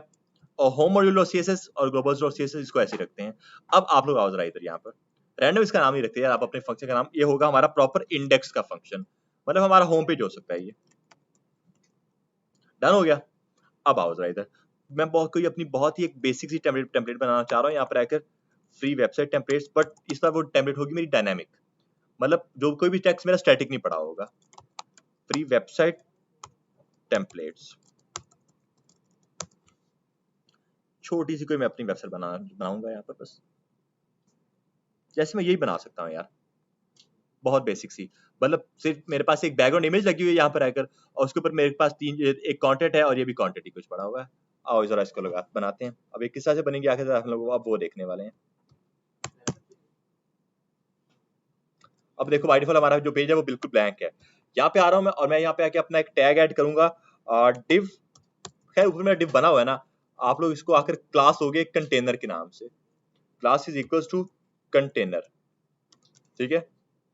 अच्छा अब एक और चीज देखो, वो मुझे सजेस्ट क्या कर रहा है, क्लास नेम, क्लास और क्लास नेम दोनों एक चीज है, बट अगर मैं आप लोग देखते हो अपनी प्योर एशियल में वो क्लास का हमारे पास क्लास होती थी, हम लोग यहाँ पे क्लास को यूज तो कर सकते हैं, बट आप लोगों को जो है ना एक इशू आएगा, इशू नहीं वार्निंग उसको कहा जा सकता है, आपकी JS की वार्निंग पढ़ो क्या है, invalid DOM property class, did you mean by class name, काम दोनों एक ही कर रहे हैं, बट फर्क क्या है, इस बार वो क्लास नेम हो चुका है, और ये इसकी वजह क्या बनी है, क्योंकि हमने बात की हुई है कि यार हमारी जो कुछ JS है ना उससे कुछ ऐसे रिजर्व कीवर्ड्स हैं जिनके नाम कभी चेंज नहीं हो सकते, तो उन्हीं रिजर्व कीवर्ड में क्लास भी एक चीज बनी हुई है, तो बाय डिफॉल्ट, और क्लास जब वो उसके साथ हमारी JS में भी एक क्लास है और हमारी CSS में भी एक क्लास है, दोनों मैच करती हैं वो एक मसला खड़ा कर सकती हैं, तो इसलिए वो कहते हैं कि क्लास को क्लास नेम कर दो आप लोग बस, तो एक तरह की वार्निंग है, डन है। तो इसको आकर हम लोग क्या काम करते हैं, क्लास नेम करते हैं। इस तरह से कंटेनर बन गया हमारा। अब इस पे आकर हम लोग क्या काम करते हैं अपना H1 में ऐड कर दूंगा। बट इस पे आकर मैं सिंपल ये नहीं लिखूंगा बेस्ट वेबसाइट टेम्पलेट्स, मैं ये नहीं लिखूंगा बेस्ट वेबसाइट टेम्पलेट्स, मैं ये नहीं लिखूंगा। इस पर आकर मैं क्या काम करूंगा, मैं इसको डायनामिक लिखूंगा। मैं करूंगा कंट्रोल X करके इसको एक वेरिएबल में लिखेंगे, कॉन्स्ट मेरा H1 इज इक्वल टू एक स्ट्रिंग के अंदर ये, ऐसा कर सकता हूं मैं। और अब उसी H1 को यहाँ पे आके कॉल कराऊंगा मैं। अगर मैं इसको ऐसे ही H1 को लिख दूं यहाँ पर आकर, आप देखो कि वो H1 as an static text मेरे पास आ जाएगा, कुछ ऐसे H1 स्टैटिक टेक्स्ट आ गया, नजर आ रहा है सबको। लेकिन अगर मैं आकर इसको कर्ली ब्रैकेट्स में लिख दूंगा तो मतलब वो अब मैं डायनामिकली उस वैल्यू को एक्सेस कर रहा है, कुछ इसको ऐसे। दोनों में डिफरेंस समझ आ रहा है क्या क्या है स्टैटिक और डायनामिक में? ये है बेस्ट वेबसाइट टेम्पलेट्स। उसके बाद अगली चीज मैं करूंगा लेट मेरा पैरा इज इक्वल्स टू, और पैराग्राफ में आकर हम लोग क्या काम करते हैं, कुछ लॉरम करके कुछ कंटेंट में ऐड करो, या this is paragraph, this is paragraph in my next JS app. ठीक है, कुछ हमारे के पास काम हो गया। अब वापस से मैं आऊंगा यहाँ पे अपने पी का टैग ऐड कर दूंगा, और वापस अगर मैं खाली पैरा लिखूंगा एज एन वो आएगा मेरे पास प्लेन टेक्स्ट में पैरा। लेकिन अगर मैं आकर इसको कर दूंगा कर्ली ब्रैकेट्स में पैरा, अब वो आएगा कुछ से, वो मतलब डायनामिकली वैल्यू को एक्सेस कर रहा है। बात समझ आ रही है? अब अगर हमारे पास नेक्स्ट जेएस ना होती फिर मैं क्या काम कर रहा होता, फिर मैं कुछ ये काम, मैं आपको वो भी बता देता हूं, फिर मैं ये कुछ ये काम कर रहा होता। फर्स्ट मैं कहता let para, let my para is equal to document dot query selector, और उसको मैं फिर अपना पैरा या डॉट सिलेक्टर देता, डॉट पैरा की क्लास फॉर एग्जांपल। और यही काम मैं आकर करता मेरे हेडिंग के लिए भी, कि let heading is equals to, यहाँ पे आके मैं उसको देता कुछ भी H1 या कुछ भी इसका मैं देता कुछ ये, डन हो गया। और फिर मैं इस चीज को कॉल करवा रहा होता, बट यहाँ और इन वेरिएबल्स को मैं कॉल करवा रहा होता। बट अब यहाँ पे इसका शॉर्टकट उन्होंने हमें ये दे दिया कि यार बस आप वेरिएबल में अपनी वैल्यू को स्टोर करवा लो और आप उसको डायरेक्ट कॉल करा दो कर्ली ब्रैकेट्स में बस।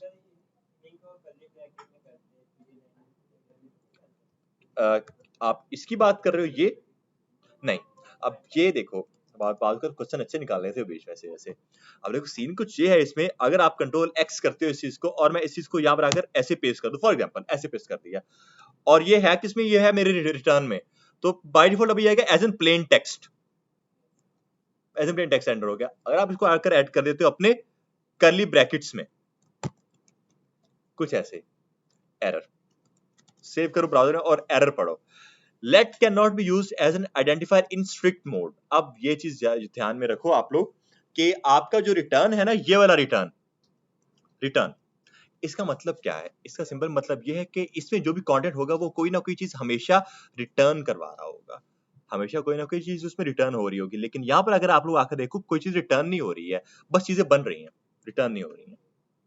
तो आप लोगों को अगर कोई चीज बनानी हो जेएस में, आप वो रिटर्न से पहले लिखोगे, बट अगर आपको कोई चीज जेएस में रिटर्न करवानी हो आप उसको रिटर्न के अंदर लिख सकते हो। अब देखो यहाँ पे आके ये तो काम नहीं हो सकता, लेकिन हाँ यहाँ पर आकर ये काम जरूर हो सकता है। अगर आप इसको करो 7 मल्टीप्लाई बाय 9, तो दोनों कोई चीज रिटर्न करवाएंगे। क्या रिटर्न करवाएंगे? इनका प्रॉपर रिस्पॉन्स एवेल्युएट करेंगे इन दोनों चीजों को।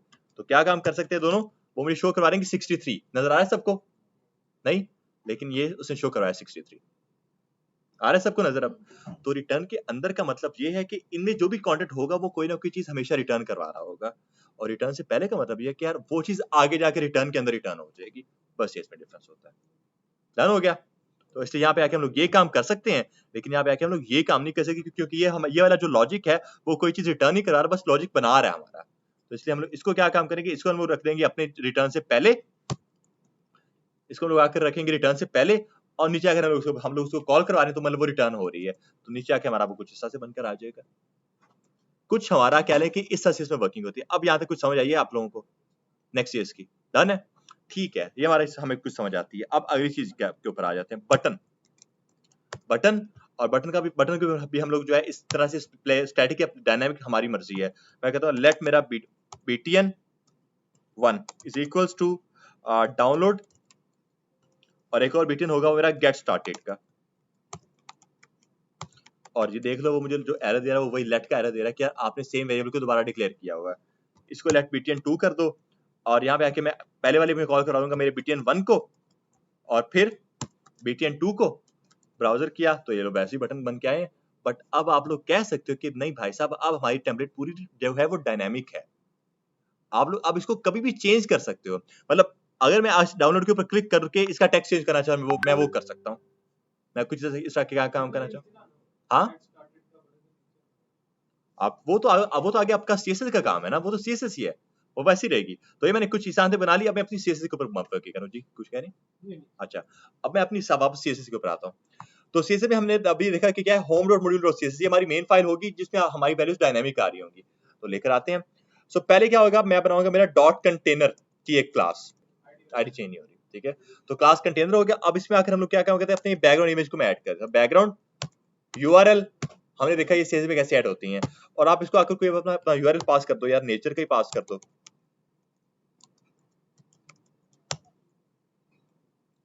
इसको ये वाली इमेज पास कर देते हैं। इसका जो है ना, मैं इमेज एड्रेस कॉपी करूंगा, कॉपी इमेज एड्रेस, यहाँ पे आके इसको पेस्ट कर सकते हैं ऐसे। तो अब क्या है, ये कंटेनर की क्लास हमें कॉल करवानी है अपनी जेएस में जाकर। मैं वो कहाँ पर आकर कॉल करता हूँ, मैं वो आकर जो मैंने कंटेनर स्टैटिक लिखा हुआ था, मैं वो आकर क्या काम करूंगा, डायनामिक लिखूंगा कर्ली ब्रैकेट्स में। हमें पता है डायनामिक लिख रहा है तो कर्ली ब्रैकेट्स लगानी पड़ेंगी। पहले ऊपर आकर हमें क्या काम करना पड़ेगा, उसको इंपोर्ट करना पड़ेगा। मैं लिखूंगा इंपोर्ट करवाओ मेरे स्टाइल्स को फ्रॉम कहां से, वो मुझे होम मॉड्यूल का पाथ देना है। क्या पाथ होगा उसका, डॉट और स्लैश स्टाइल्स के अंदर स्लैश होम मॉड्यूल। डन हो गया। अब यहां पर आओ, आप अगर आप लोग तो आप लोग लिखोगे स्टाइल्स डॉट करके, हमारी सीएसएस में क्लास का नाम क्या था, कंटेनर था, हाँ कंटेनर। तो यहाँ पे आके आप वही कंटेनर लिख दोगे। डन हो गया। अब अगर आप लोग आके देखते हो तो ये हमारी इमेज तो लग के आ चुकी है बैकग्राउंड में। ऑब्वियसली उसको सीएसएस में बाकी सेट करने वाला, बट हमारी वो इमेज लग के आ चुकी है। लेकिन अब अगर आप लोग इसका एलिमेंट्स के ऊपर जाकर इसकी क्लास को देखो, तो भी उसका क्या होगा, डायनामिक उसने क्लास हमारी जनरेट की होगी। डिव ये होम अंडरस्कोर कंटेनर अंडरस्कोर कुछ सारी चीजें आ रही है हमारे पास यहाँ पे। डन हो गया। यहाँ तक कोई मसला किसी को भी। लाइक मैं अपनी जो है इसको थोड़ा बहुत और सीएसएस ऐड कर देता हूँ यहाँ पे आकर। मैं बोलता हूँ यार कि आप मेरी इसका जो है ना, अपना वही पहले आकर मैं अपना वो यूनिवर्सल सिलेक्टर ऐड कर रहा हूँ यार। मार्जिन को 0, पैडिंग को 0 और बॉक्स साइजिंग को बॉर्डर बॉक्स। और select is not pure selector must contain at least one local class और आईडी। अच्छा, अब एक और चीज देखो, इसका मतलब क्या होता था इस यूनिवर्सल सिलेक्टर का, इसका मतलब क्या था, हर एक सिलेक्टर के ऊपर हमारी ये वर्किंग करेगा। तो क्यों ये हमारा ग्लोबल जेएस में नहीं होना चाहिए क्या, ग्लोबल सीएसएस में, क्योंकि यही वो हमारा लॉजिक, ये हमारी वो फाइल है जो पूरी ऐप के ऊपर ऐप इंप्लीमेंट हो रही है। वो आएगा हमारा फिर यहाँ पर कुछ इस तरह से, हम लोग उसको यहाँ पर ऐड करेंगे, और ये हमारी ग्लोबल डॉट सीएसएस की फाइल इंपोर्ट हो रही है यहाँ पर। तो अब अगर आप देखो तो अब वो हमारा अप्लाई हो चुका है। ग्लोबल का मतलब ये है कि ग्लोबल के अंदर आप जो भी अपना लॉजिक ऐड करोगे ना, वो आपका पूरे प्रोजेक्ट में कहीं पर भी ऐड हो जाएगा। फिर लिंक किया हुआ इसको अपने अंडरस्कोर ऐप डॉट जेएस वाली फाइल में, ये देखो कुछ आप इसको बस लिंक किया हुआ है हमने। हाँ बाय डिफॉल्ट लिंक किया हुआ था यहाँ पर, और वैसे हम लोग इसको चेंज कर सकते हैं, बट बाय डिफॉल्ट ये हुआ हुआ है। हाँ इसके साथ लिंक किया तो हमारी मेन फाइल के साथ कैसे, मैंने आपने लास्ट क्लास नहीं ली, मैंने बात वही की थी कि हमारी मेन फाइल ही अंडरस्कोर ऐप डॉट जेएस है। हमारी मेन फाइल ही अंडरस्कोर ऐप डॉट जेएस है। इसी में हमारी क्या चीज रिटर्न हो रही है, पूरा कंपोनेंट, मतलब आगे पूरी ऐप में जितने भी कंपोनेंट्स रेंडर हो रहे हैं वो इसी के थ्रू रेंडर हो रहे हैं जाकर। तो हमने जब अपनी रूट फाइल में अपनी उस चीज को इंपोर्ट कर लिया, मतलब वो सब पर अप्लाई कर देगा आगे। तो ये हमारे पास वो ग्लोबल डॉट सीएसएस में जो भी आप चीज ऐड करोगे वो आपकी पूरी ऐप में इंप्लीमेंट हो जाती है। डन है। अब ग्लोबल के अंदर मैं सिर्फ इतना ही काम करूंगा, बाकी काम मैं करूंगा होम मॉड्यूल डॉट सीएसएस में आकर। अब जो मेरा कंटेनर है इसकी मैं हार्ड को आकर करूंगा 100 VH का। हमें पता है ये क्या काम करता है, पूरे पेज को टारगेट कर रहा होता है। कंटेनर को मैंने ये काम दिया है, इधर आएगा अगर ये, तो इससे मुझे पूरे पेज को टारगेट कर लिया। अब ऑब्वियसली मुझे वो अपनी प्रॉपर्टीज अप्लाई करनी है, background repeat, no repeat, center, cover, वो सारे का वो प्योर सीएसएस ही है। इधर आ जाओ, यहाँ पे आके वही अप्लाई कर दो। बैकग्राउंड रिपीट को नो रिपीट, बैकग्राउंड पोजीशन को सेंटर, और बैकग्राउंड साइज को कवर। ब्राउजर। तो अब हमारे पास कुछ इस तरह से चीज आ रही है। सीएसएस हमारी कोई चेंज नहीं हो रही, बट सीएसएस कॉल जिस तरह से हो रही है वो चेंज हो रही है थोड़ी सी, डायनामिक करी।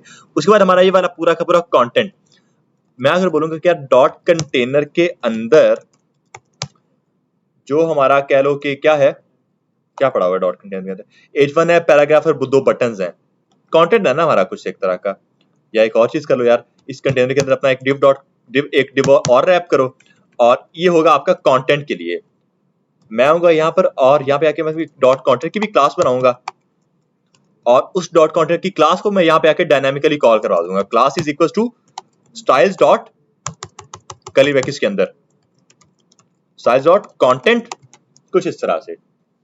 अब यहाँ पे आके आप लोग इसको इंप्लीमेंट कर दोगे, वो क्या होगा, मैं कहूंगा कि आप इसकी विड्थ को पहले आकर कर दो 50% तक का और इसके मार्जिन को ऑटो, ताकि वो सेंटर में आ जाए।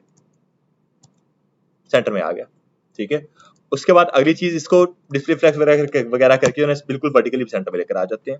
इसकी पहले मैं आकर हाइट करता हूँ 100% तक की, और उसके बाद जो है इसका display flex direction column, justify content center और अलाइन आइटम सेंटर, कुछ ही मैं ये काम करना चाह रहा था। ये तो मेरी सीएसएस ही है ना, तो ये कुछ वैसे मैंने काम करी, बट ये चारों चीजें अब क्या डायनामिकली या स्टैटिक नहीं पड़ी है मेरे पास यहाँ पर। अब इस पूरे का जो कलर है वो भी आप व्हाइट कर सकते हो। ऑब्वियसली फिर कुछ आपका ऐसा से हो जाएगा। बटन जो आप बटन को टारगेट करो, डॉट कंटेंट का जो अब आपके बटन्स हैं दोनों को पैडिंग दे दो, कोई टॉप बॉटम से 5 पिक्सल, लेकिन लेफ्ट साइड से 10 पिक्सल तक की बॉर्डर नन। उसके बाद और क्या चीज हो सकती है दोनों में, कुछ ये आई गेस बॉर्डर रेडियस थोड़ा सा दे देते हैं 5 पिक्सल तक का, और दोनों को एक दूसरे से दूर करना चाहिए और एक रो में लेकर आना चाहिए। तो दोनों को हम लोग क्या काम करते हैं, दोनों को एक डिव में रैप करते हैं और फिर उसके बाद अपनी सीएसएस में आकर अपनी एक और क्लास बनाएंगे डॉट बीटीएंस की, और उसको डिस्प्ले फ्लेक्स करेंगे। तो मैं डॉट बीटीएंस को जो है ना यहाँ पे डायनामिकली कॉल कराऊंगा आकर, class name is equal to styles dot बीटीएंस। स्टाइल्स एक स्टाइल है, हाँ जी कुछ यही है। उसके बाद इसको थोड़ा सा और सेट करने के लिए जो है ना कर्सर पॉइंटर वगैरह कर दो, वो आपके ऊपर ही है। कर्सर को पॉइंटर,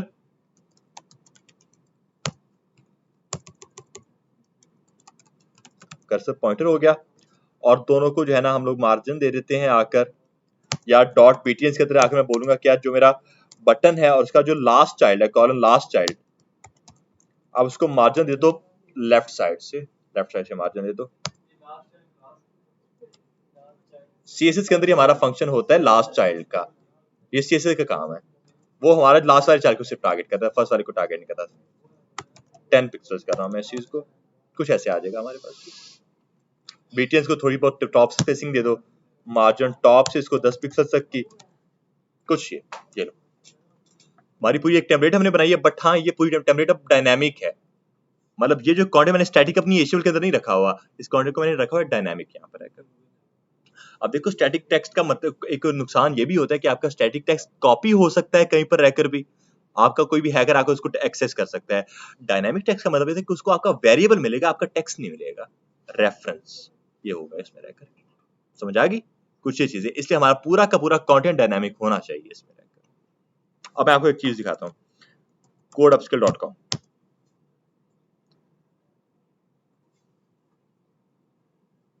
अब आप लोग ये पूरी चीज देखो, ये जो चीज बनी हुई है ना, भले ये किसी जो है ना ऐसे प्लेन टेक्स्ट है, बट इसको जो है ना एज मैंने अपनी एचटीएमएल के अंदर नहीं रखा हुआ, ये डायनामिकली बैकएंड से आ रही है, मतलब एक एपीआई के डेटा को फेच किया हुआ है यहाँ पर आकर। इतना सा भी कॉन्टेक्ट, और ये हद तक की कॉन्टेक्ट जो कॉन्टेक्ट अस लिखा हुआ है, ये भी ऐसे प्लेन टेक्स्ट में नहीं लिखा हुआ। ये जो ऊपर नेवर वन, ये भी कुछ ऐसे ही नहीं लिखी हुई है। ये हर एक चीज जो है वो डायनामिकली आ रही है यहाँ पर हमारे पास।